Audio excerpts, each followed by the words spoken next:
ओम शांति। आज बाबा के 10 तारीख के महावाक्य हैं। आज बाबा ने कहा, मीठे बच्चे, तुम रूहानी सोशल वर्कर हो। तुम्हें भारत को स्वर्ग बनाने की सेवा करनी है। दुख धाम को सुख धाम बनाना है। तुम रूहानी सोशल वर्कर हो। तुम्हें भारत को स्वर्ग बनाने की सेवा करनी है। दुख धाम को सुख धाम बनाना है। प्रश्न है, संगम पर तुम ब्राह्मण बच्चे किस बात में बहुत एक्सपर्ट बन जाते हो? संगम पर तुम ब्राह्मण बच्चे किस बात में बहुत एक्सपर्ट बन जाते हो? आंसर है, सभी मनुष्य आत्माओं की मनोकामना पूर्ण करने में अभी तुम एक्सपर्ट बने हो। मनुष्यों की कामना मुक्ति और जीवन मुक्ति पाने की है, वह तुम्हें पूर्ण करनी है। तुम सभी को शांति का रास्ता बताते हो। शांति कोई जंगल में नहीं मिलती, लेकिन आत्मा का स्वधर्म ही शांति है। शरीर से डिटैच हो, बाप को याद करो तो सुख शांति का वर्षा मिल जाएगा। गीत है, मुखड़ा देख ले प्राणी। ओम शांति। बेहद का बाप अपने सिकीलधे बच्चों को समझा रहे हैं। जिन बच्चों ने बाप को जाना है और बाप की शरण में आए हैं, कहते हैं, प्रभु तेरी शरण आए। शरण मिले तब जबकि बाप आए और बच्चों को समझावे। भगत भगवान के शरण में आते हैं क्योंकि यहाँ सब दुखी हैं। भारत दुख धाम है, एक दो को दुख देते रहते हैं। बाप ने समझाया है, यह है तुम्हारी हंस मंडली। यहाँ पावन बच्चों बिगर कोई भी आ नहीं सकता। बाप समझाते हैं, बच्चे, पावन भारत को ही सुखधाम कहा जाता है और कोई खंड को सुखधाम नहीं कहते। भारत ही सुखधाम और भारत ही दुखधाम बनता है। भारतवासी बहुत दुखी हैं क्योंकि पतित हैं, परंतु यह बात उन्हें कोई समझाते नहीं। बाप समझाते हैं, सन्यासी पावन है, घर बार छोड़ते हैं, परंतु खुद भी गाते हैं, पतित पावन सीताराम। अभी तुम आए हो पतित पावन बाप के पास, जो एक ही परमपिता परमात्मा है, वही सारी दुनिया को पावन बनाते हैं। मनुष्य मनुष्य को पावन बना ना सके, यह है ही पतित दुनिया। कोई भी पावन नहीं, कहते भी हैं, हे परमपिता परमात्मा, फिर कह देते ईश्वर सर्वव्यापी है। शिवोहम तत्त्वम्। सब बेचारे बाप को भूले हुए हैं। जैसे मनुष्य शराब पीते हैं तो भले वह देवाला मारा हुआ हो तो भी शराब से एकदम नशा चढ़ जाता है। वैसे ही मनुष्य को यह पता नहीं पड़ता कि यह विकार ही पतित बनाते हैं। तब तो सन्यासी भी पावन बनने के लिए घर बार छोड़ते हैं, परंतु वह है निवृत्ति मार्ग। यहाँ तो बाप आए हैं जो आधा कल्प से दुखी हैं, वह आकर शरण लेते हैं। दुखी करने वाली है माया, 5 विकारों के महारोगी है।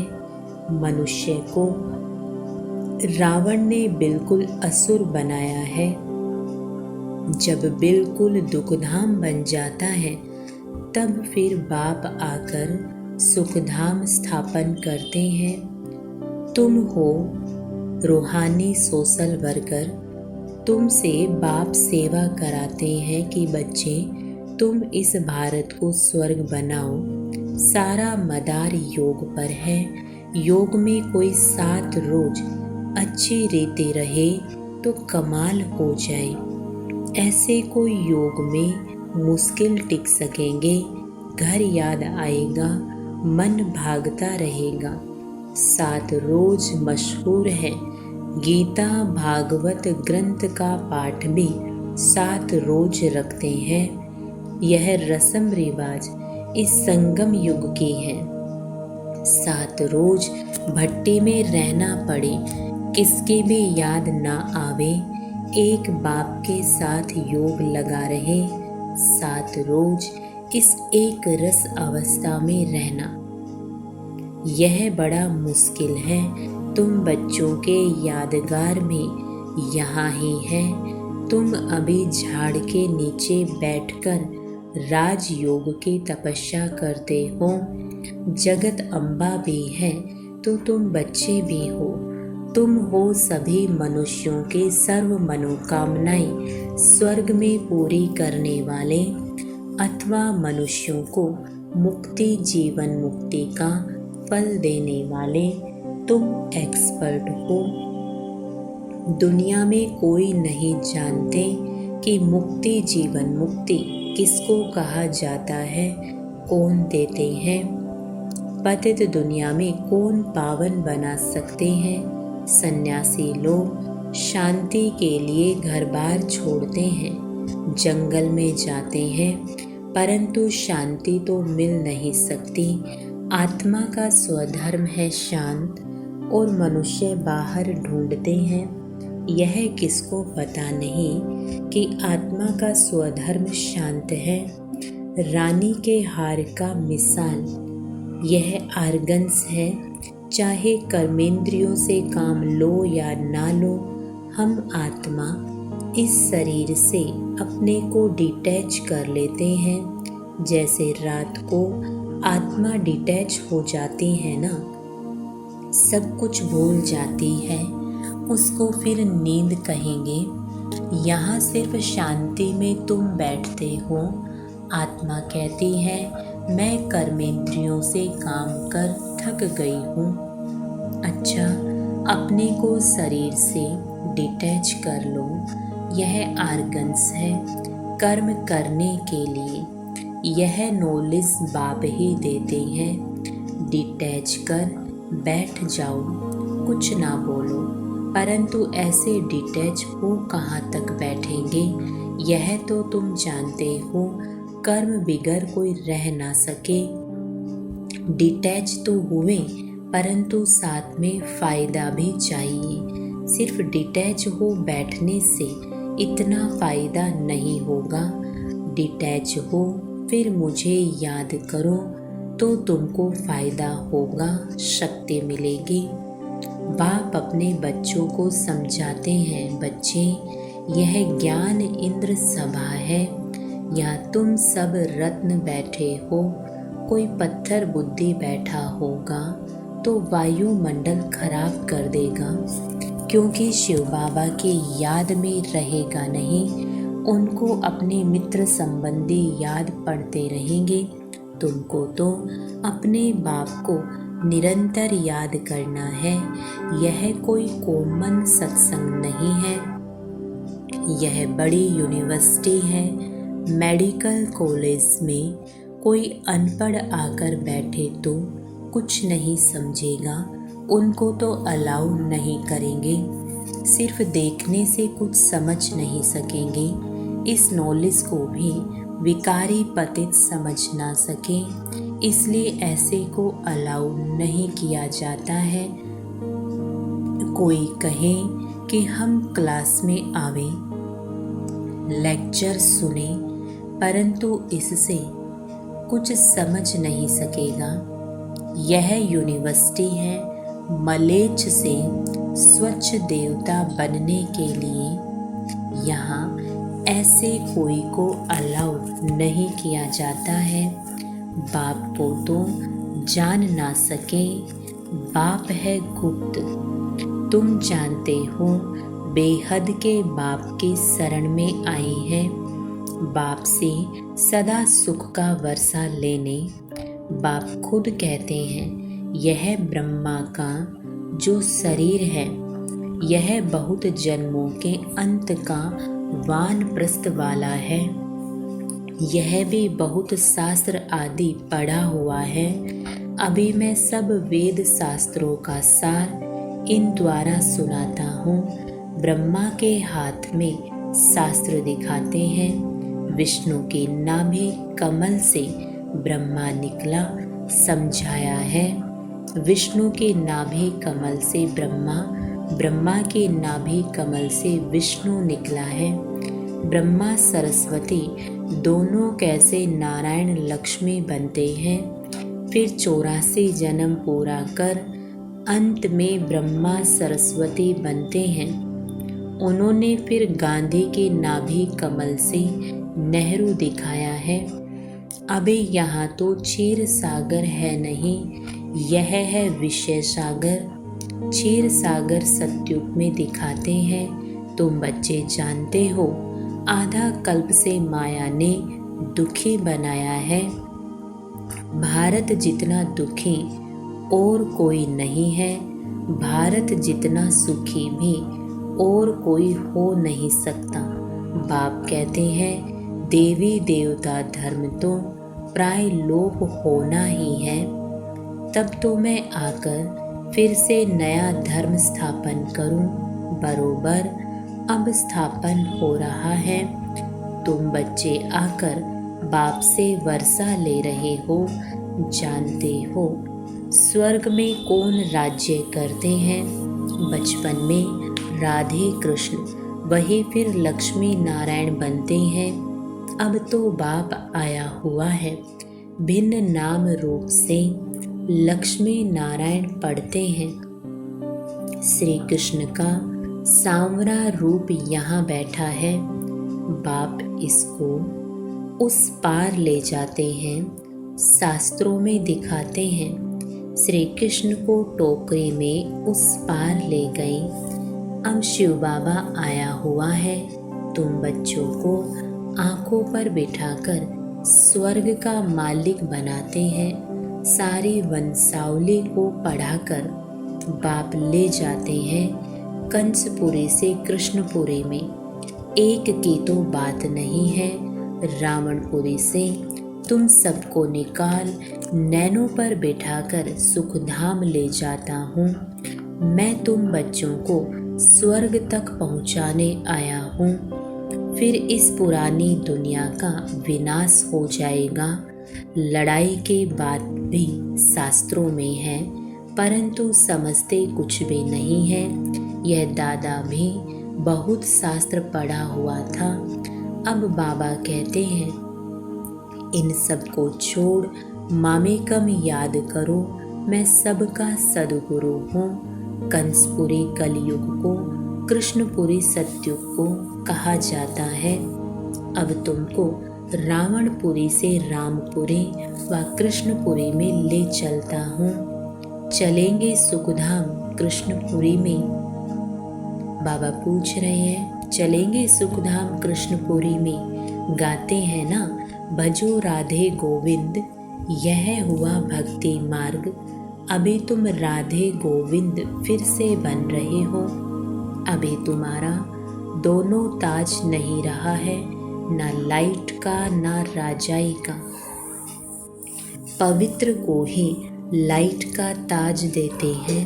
लक्ष्मी नारायण तो है ही सदा पवित्र, उनको कभी सन्यास नहीं करना पड़ता है।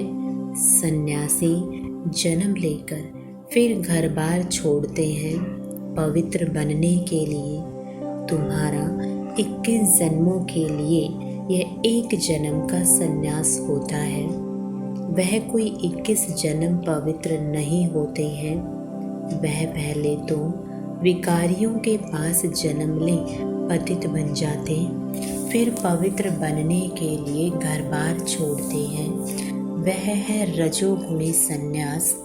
बाप कहते हैं, मैं नॉलेजफुल हूँ, नॉलेजफुल ब्लिसफुल, मेरे में ही फुल नॉलेज है। सूक्ष्म वतन, मूल वतन, स्थूल वतन और सृष्टि के आदि मध्य अंत के फुल नॉलेज तुम बच्चों को देता हूँ, जिससे तुम फूल बनते हो।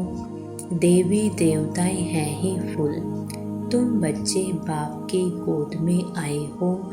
जानते हो हम श्रीमत पर चल फिर से राज्य भाग्य लेते हैं। यह हार जीत का खेल है। माया से हारे हार है, माया से जीते जीत है।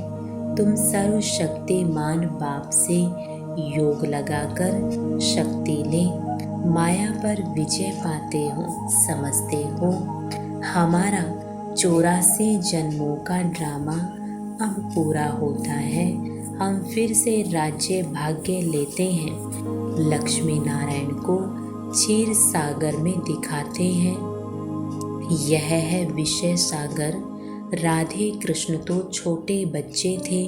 श्री कृष्ण को बहुत प्यार से झूले में झुलाते हैं। समझते हैं वह स्वर्ग का प्रिंस है। श्री कृष्ण को 16 कला कहा जाता है, राम को 14 कला। वही श्री कृष्ण फिर 16 कला से 14 कला बनते हैं। पुनर्जन्म तो लेना पड़े ना, बाबा ने समझाया है। पूरे 84 जन्म तो सब नहीं लेते होंगे और धर्म वाले 84 जन्म नहीं लेंगे। समझने की बातें हैं। फादर से वर्षा जरूर मिलना चाहिए। वह है स्वर्ग का रचयिता, तो जरूर स्वर्ग का मालिक ही बनाएंगे। वह फादर परम धाम में रहते हैं। हम भी वहाँ से आते हैं। बाबा को अच्छी रीति याद करना है। याद से शांति मिलेगी। मनुष्य तो कहते हैं परमात्मा से योग कैसे लगाएं, मूंछ पड़ते हैं। तुमको तो सब समझ मिली है। बाप आते ही हैं दुखधाम और सुखधाम के संगम पर। कलयुग अंत है, दुखधाम सत्युग आदि है। सुखधाम दुखधाम को बदल सुखधाम में बाप ही बिठाएंगे। इतनी ही समझ की बात है।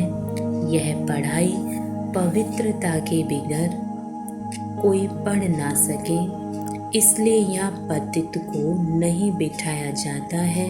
समझाना है तुम आधा कल्प के महारोगी हो। माया ने महारोगी बनाया है, इसलिए पहले भट्टी में रखा जाता है। तुम बच्चे हर एक के ऑक्यूपेशन को जान गए हो। शिव के मंदिर में जाएंगे तो समझ जाएंगे यह बाबा गति सदगति दाता है। सबसे बड़ा तीर्थ भी भारत है, परंतु भारत में श्री कृष्ण का नाम डाल दिया है। शिव बाबा का नाम गुम कर दिया है। शिव बाबा ही आकर सबको दुख से छुड़ाते हैं। बाकी पानी की गंगा तो पतित पावनी है नहीं, वह तो पहाड़ों से निकली है। उसको पतित पावनी कैसे कहेंगे? इसको अंधश्रद्धा कहा जाता है। मनुष्य क्या क्या करते रहते हैं, गाते हैं। मनुष्य जैसा दुर्लभ जन्म है नहीं, सो दुर्लभ जन्म तुम्हारा अभी का है, जबकि बाप आया हुआ है।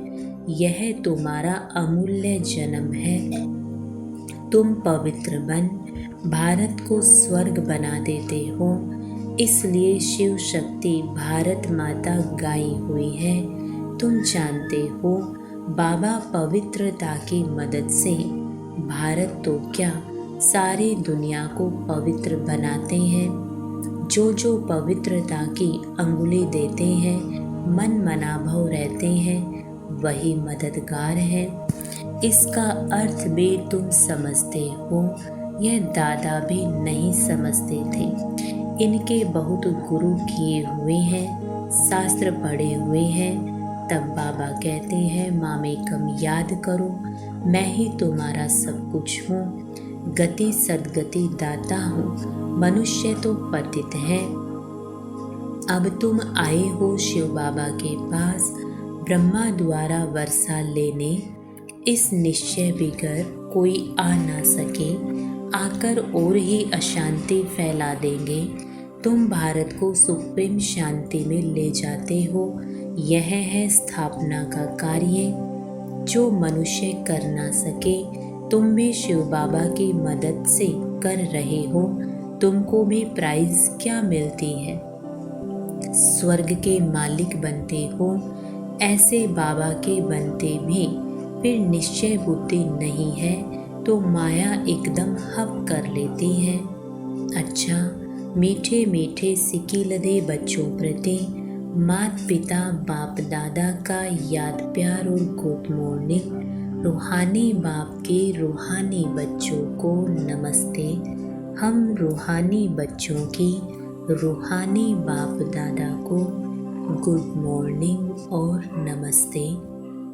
धारणा के लिए मुख्य सार है। पहला पॉइंट, इस एक जन्म में पुरानी दुनिया से संन्यास कर बाप का मददगार बनना है। पवित्रता की अंगुली देनी है और मन मनाभव रहना है। दूसरा पॉइंट, बाप को सुप्रीम शांति, भारत को सुप्रीम शांति में ले जाने की सेवा करनी है। इस शरीर से डिटैच हो, बाप की याद में रहकर शक्ति लेनी है, शांति का दान देना है। वरदान है, तीनों कालों तीनों लोकों के नॉलेज को धारण कर बुद्धिवान बनने वाले विघ्न विनाशक भव। तीनों कालों तीनों लोकों के नॉलेज को धारण कर बुद्धिवान बनने वाले विघ्न विनाशक भव। स्पष्टीकरण है, जो तीनों कालों और तीनों लोकों के नॉलेजफुल हैं उन्हें ही बुद्धिवान अर्थात गणेश कहा जाता है। गणेश अर्थात विघ्न विनाशक। वे किसी भी परिस्थिति में विघ्न रूप नहीं बन सकते। यदि कोई विघ्न रूप बने भी तो आप विघ्न विनाशक बन जाओ, इससे विघ्न खत्म हो जाएंगे। विघ्न विनाशक आत्माएं वातावरण वायुमंडल को भी परिवर्तन कर देती है, उसका वर्णन नहीं करती। स्लोगन है, अपने चलन और चेहरे से सत्यता की सभ्यता का अनुभव कराना ही श्रेष्ठता है। अपनी चलन और चेहरे से सत्यता की सभ्यता का अनुभव कराना ही श्रेष्ठता है। ओम शांति।